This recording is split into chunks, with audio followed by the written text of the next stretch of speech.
Next, the cracked soybeans are conditioned by adjusting their moisture content and temperature through heating.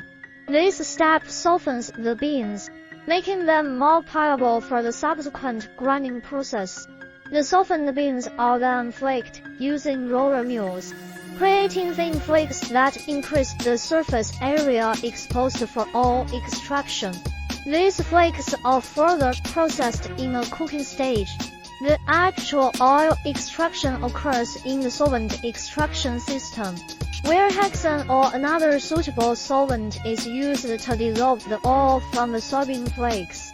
This process takes place in a series of percolation extractors, where the solvent repeatedly washes over the flakes, drawing out the oil. The resulting mixture, known as miscella.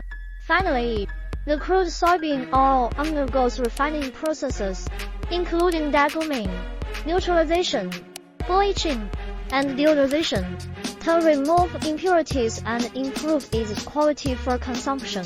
Meanwhile, the leftover meal is dried and processed into high-protein animal feed.